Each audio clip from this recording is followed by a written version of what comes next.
नमस्कार दोस्तों। स्वागत है आप सभी का। जय नरसिंह भगवान। दोस्तों, अगर आप अपनी लाइफ में कुछ नया सीखना चाहते हैं तो चैनल को सब्सक्राइब जरूर करिएगा। दोस्तों, होली के त्योहार को बुराई पर अच्छाई की जीत माना जाता है। इसे बुराई पर अच्छाई का त्योहार बताया जाता है। बहुत ही शुभ और मंगलकारी पर्व इसे माना जाता है। होली के दिन हर प्रकार के पेड़ पौधे, जीव जंतु, ये सब जागृत अवस्था में होते हैं, यानी आपकी जो भी इच्छा होगी उसको पूर्ण करने में ये मदद करते हैं। दोस्तों, दम है तो होली पर रात 11 बजे इस पौधे को छूकर आ जाना, छप्पर फाड़ धन बरसेगा। दुनिया का कोई भी व्यक्ति आपको धनवान बनने से, मालामाल बनने से रोक नहीं पाएगा।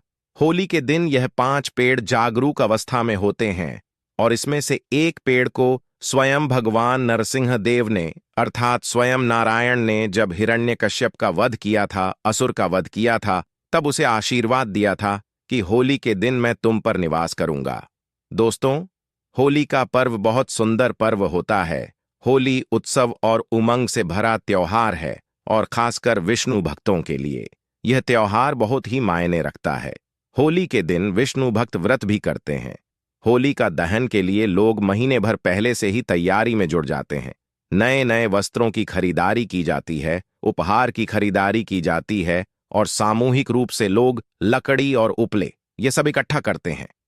आप इकट्ठा करते हैं कि नहीं, आप हमें कमेंट सेक्शन में जरूर बताना। दोस्तों, फाल शुक्ल पूर्णिमा के दिन संध्या काल में भद्रा जब दोष रहित हो तो उसी समय होली का दहन किया जाता है। होली जलाने से पहले होलिका माता की विधि विधान से पूजा की जाती है। अग्नि भगवान नारायण हैं, उन्हें आहुति दी जाती है और इस दिन राधा कृष्णा की लीला जो ब्रज में होती है वह बड़े धूमधाम से होती है। राधा कृष्णा की लीला इस दौरान ब्रज में गूंजती है। होलिका दहन के दिन लोग अपने घर में खीर, मालपुआ और कई प्रकार के बनाते हैं और अपने घर के कुल देवी देवताओं को चढ़ाते हैं। इस अवसर पर अपने पूर्वजों को कुछ न कुछ अर्पित जरूर करना चाहिए। जो लोग उन्हें भोग नहीं चढ़ाते उन्हें पितृशराप लग जाता है, पितृदोष लग जाता है। इसलिए अपने पूर्वजों को होली पर याद अवश्य करना चाहिए। उन्हें कुछ न कुछ अर्पित जरूर करना चाहिए।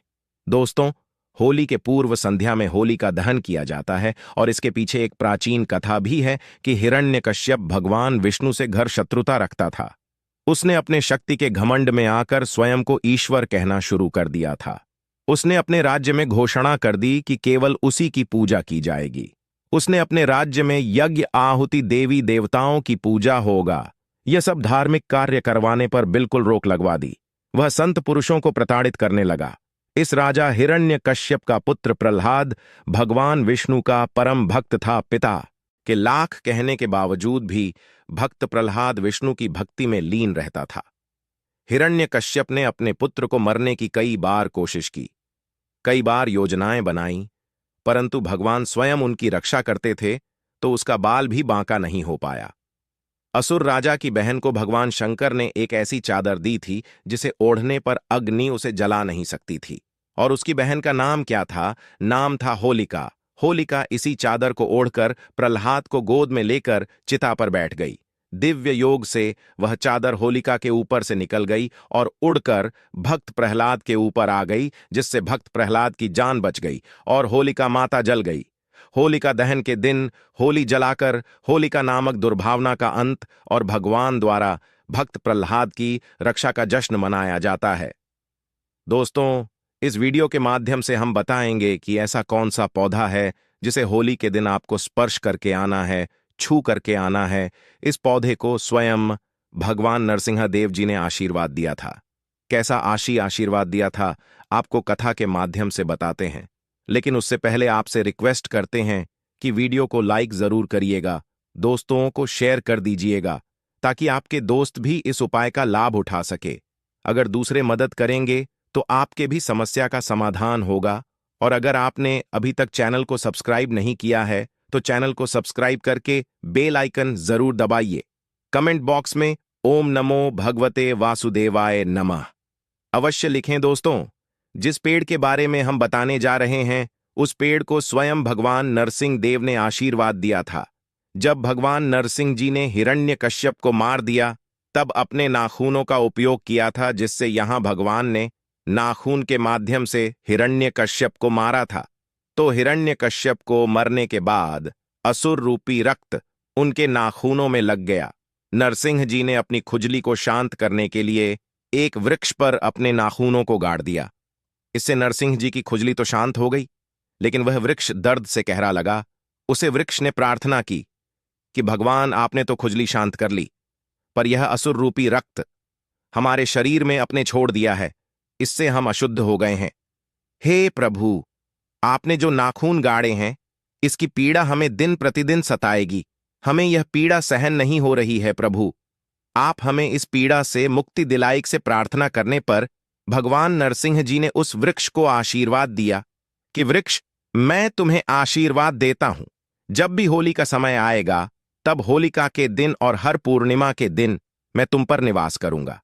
इसी कारण होली के दिन जब होली जलाई जाती है उसे दिन इस वृक्ष पर स्वयं भगवान नरसिंह साथ माता लक्ष्मी जी के साथ में निवास करते हैं। दोस्तों, ऐसा माना जाता है कि इस दिन अगर सच्चे मन से पूरे भाव के साथ इस वृक्ष प्रार्थना की जाए, इस वृक्ष से निवेदन किया जाए, तो सभी प्रकार के पाप, दोष, कष्ट, कलह सब समाप्त हो जाता है। लेकिन इस वृक्ष को छूने के कुछ नियम है। इन नियमों का पालन करना जरूरी है, फिर आपको इसका 100% लाभ मिलेगा। दोस्तों, इस वृक्ष को छूने से पहले आपको अपने घर से एक नारियल लेकर जाना है। क्या करना है? आपको 5 बतासे लेने हैं, साथ में एक नारियल लेना है और एक लाल रंग का कपड़ा लेना है। लाल रंग का कपड़ा ना मिले तो आप चुनरी भी ले सकते हैं। दोस्तों, नारियल को आपको उस वृक्ष को भेंट करना है और 11 बताशे आप लेकर गए हैं, उन्हें किसी दोने में या पत्ते पर डालकर वहां रख सकते हैं। आप एक पत्ते का दोना बना लीजिए और इस वृक्ष के नीचे उसमें 11 बताशे रख दीजिए। नारियल को भेंट कीजिए। आप चाहे तो धूप बत्ती भी जलाकर वहां पर रख सकते हैं। फिर उस वृक्ष से प्रार्थना करनी है, हे वृक्षराज, आप हमारी गरीबी, हमारी समस्या और हमारी निर्धनता को दूर करें ही। वृक्षराज, आज आपके ऊपर माता लक्ष्मी और भगवान नारायण रूपी जो नरसिंह देव हैं वह निवास कर रहे हैं। मैं दोनों दिव्य शक्तियों से निवेदन करता हूं, आप पर जो दिव्य शक्तियां हैं, मैं उन सबसे प्रार्थना करता हूं कि आप कृपया पूर्ण रूप से हमारी गरीबी को, हमारी समस्याओं को, हमारी परेशानियों को और हमारी जीवन में चल रही तकलीफों को हमेशा हमेशा के लिए दूर करें। इस प्रकार से आपको निवेदन करना है। और क्या करना है? इसके एक फल को लाल कपड़े में आपको बांधकर घर लेकर आना है। उस पेड़ के एक फल को लाल कपड़े में बांधकर घर की तिजोरी में रख देना है। समय इतना ध्यान रखना है कि पीछे मुड़कर नहीं देखना है। साथ ही जब आप इस वृक्ष को एक नारियल भेंट करेंगे, 5 बताशे भेंट करेंगे, तो उसी समय ध्यान रखना है कि भेंट करने के बाद तत्काल वृक्ष को छूना नहीं है। पहले वृक्ष को प्रणाम करना है, उस वृक्ष में निवास करने वाली देवी शक्ति को प्रणाम करना है। इसके बाद बोलना है कि ही वृक्ष, मैं आपको छूने जा रहा हूं, कृपया मेरे अंदर लक्ष्मी का वास है तो उसे आप खींच लीजिए। आप मुझे लक्ष्मी प्रदान करें। मेरे अंदर जितने भी अवगुण हैं आप उन्हें खींच लें और मुझे सद्गुण प्रदान करें। मेरे अंदर जितने भी पाप हैं सबको खींच ले और आप मुझे पुण्य प्रदान करें, क्योंकि इस वृक्ष को भगवान नरसिंह देव का वरदान प्राप्त है कि कोई भी व्यक्ति उसे छू लेगा तो उसके सारे पाप होली के दिन स्वयं यह वृक्ष खींच लेगा और उसे पुण्य आत्मा बना देगा। तो पहले उस वृक्ष से इस प्रकार प्रार्थना करनी है, फिर वृक्ष को छूना है। दोस्तों, अब जानते हैं इस पवित्र वृक्ष का नाम। तो इसका नाम है गलर। जी हां दोस्तों, गलर वृक्ष के बारे में हम आपको कई बार बता चुके हैं। गूलर एक ऐसा वृक्ष है जिसे साक्षात भगवान नारायण रूपी नरसिंह देव का आशीर्वाद प्राप्त है। भगवान नरसिंह देव ने इसे स्वयं आशीर्वाद दिया था। ऐसा माना जाता है कि होली के दिन अगर गूलर के वृक्ष को स्पर्श करके आ जाए, छू करके आ जाए, निवेदन किया जाए, तो आपके अंदर के सारे वह भाग जाती है। आपके अंदर में जो पाप है वह दूर भाग जाते हैं। आपने कैसा भी पाप किया हो वह पाप नष्ट हो जाता है। केवल उसी वृक्ष को छूना है और इस वृक्ष से आपको प्रार्थना करनी है। इसके बाद इस वृक्ष के एक फल को आपको लाल कपड़े में बांध कर लेकर आना है। कितने बजे लाना है? आपको रात्रिकाल में 11 बजे के आसपास वहां जाना है। यह उपाय करके देखें। दुनिया की कोई भी ताकत आपको करोड़पति होने से रोक नहीं पाएगी, धनी होने से रोक नहीं पाएगी। स्वयं भगवान नरसिंह देव आपके सर पर आशीर्वाद का हाथ रखेंगे, आप विजय श्री को प्राप्त करेंगे, धनवान बन जाएंगे। अब फल लाने के बाद क्या करेंगे? तो इस फल को बिना घर में किसी को बताए धन की पेटी में रख देना है। जहां पर आप पैसे रखते हैं, धन रखते हैं, तिजोरी वाला स्थान है, वहां पर इसे रख देना है। आपकी दिन दुगनी रात चौगुनी तरक्की होगी, छप्पर फाड़ कर धन बरसेगा आपके घर में। लेकिन याद रखें, जब भी आप यह उपाय करें, इसे गुप्त रखें, इसके बारे में किसी को बताएं नहीं दोस्तों।